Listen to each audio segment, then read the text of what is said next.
앞전 시간에 관계의 목적인 행복, 즉 만족스러운 관계를 만들어가기 위해서는 내 중심이 아닌 상대방의 심리 상태, 상대방의 상황에 맞는 관계 중심을 해나가야 한다고 이야기 드렸습니다.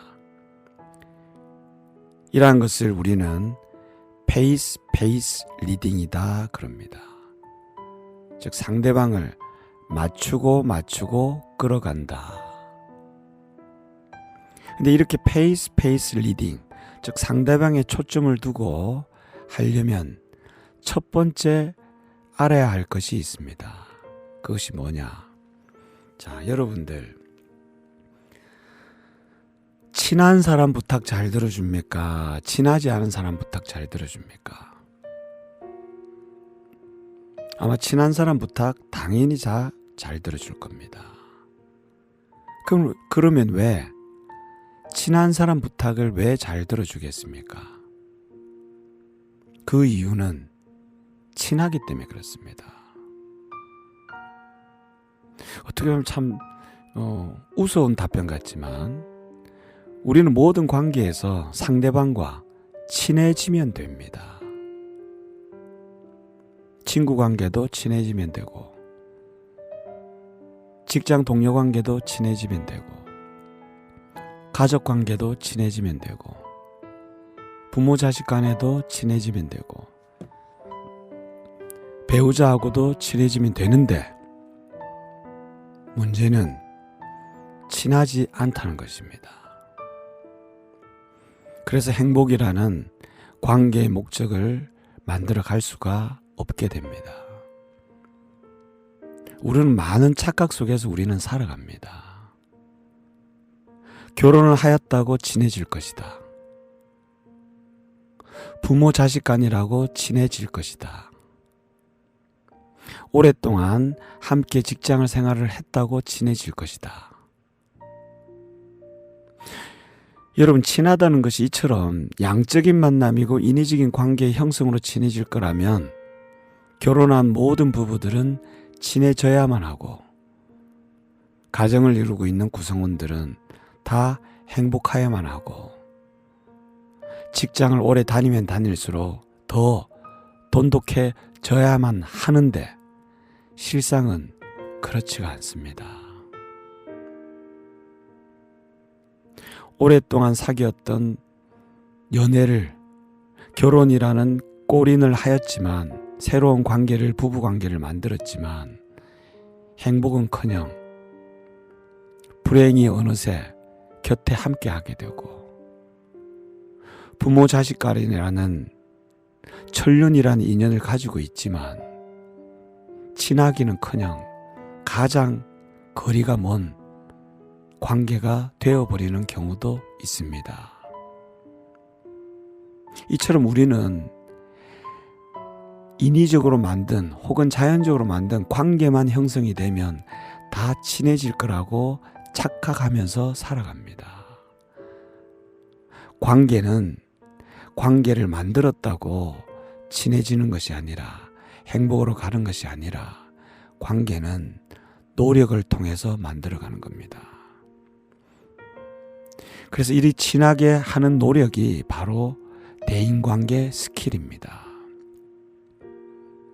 그래서 스킬이라는 것은 연습을 하고 훈련을 하면 할수록 실력이, 능력이 향상되게 되어 있습니다.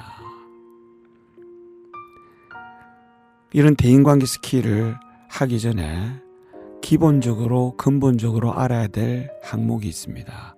그것이 뭐냐? 사람에 대한 이해입니다. 여러분들, 사람은 주관적인 경험을 하겠습니까? 객관적인 경험을 하겠습니까? 네, 사람은 주관적인 경험을 하게 되어 있습니다. 그래서 사람은 틀림의 시각으로 접근하는 것이 아니라 나름의 관점에서 이해를 하려고 하여야 합니다. 그런데 이 주관적인 경험을 하는 모든 사람들의, 모든 인간들의 공통적인 욕구가 있습니다.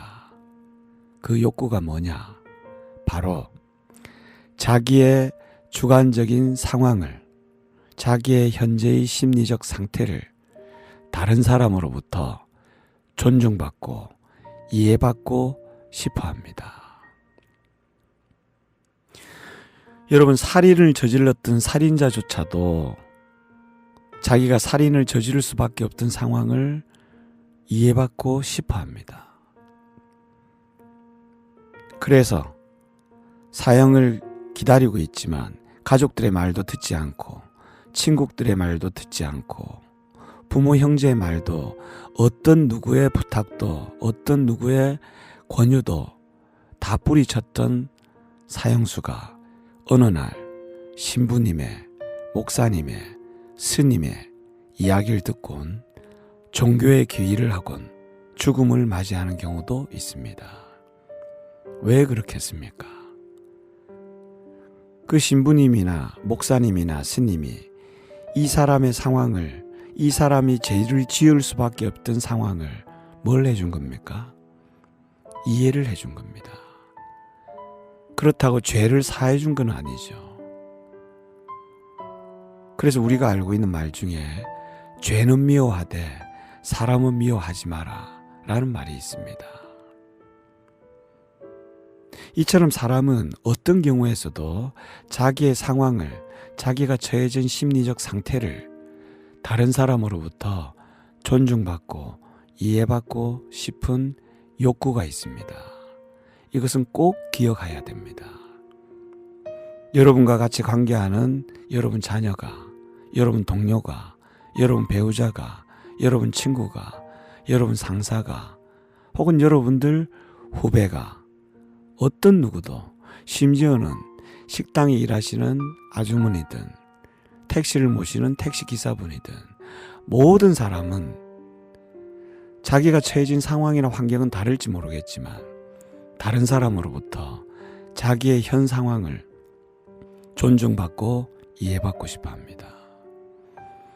그러면 우리가 대인관계를 통해서 내가 다른 사람으로부터 존중을 받는지 이해를 받는지, 아, 이 사람이 나를 진정으로 위해주구나, 진정으로 이해를 해주구나, 혹은 이 사람이 나를 기망하구나, 이 사람이 나를 건성으로 대하구나, 이 사람이 나를 무시하거나.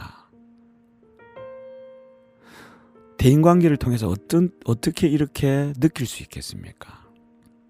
상대방이 나를 존중하는지, 상대방이 나를 이해하는지, 혹은 상대방이 나를 건성으로 대하는지, 상대방이 나를 기망하는지, 무시하는지, 무엇을 보고 우리는 느낄 수 있겠습니까?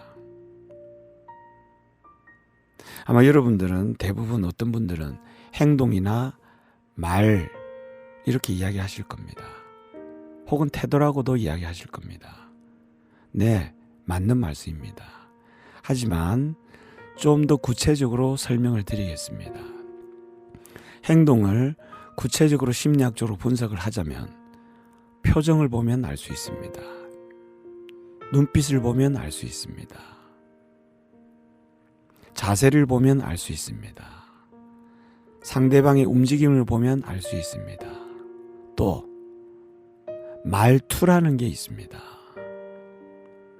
말투를 분석하면 목소리의 음정을 보면 알 수 있습니다. 음색을 보면 알 수 있습니다. 그리고 말할 때 빠르기를 보면 알 수 있습니다. 그리고 높낮이를 보면, 들어보면 알 수 있습니다.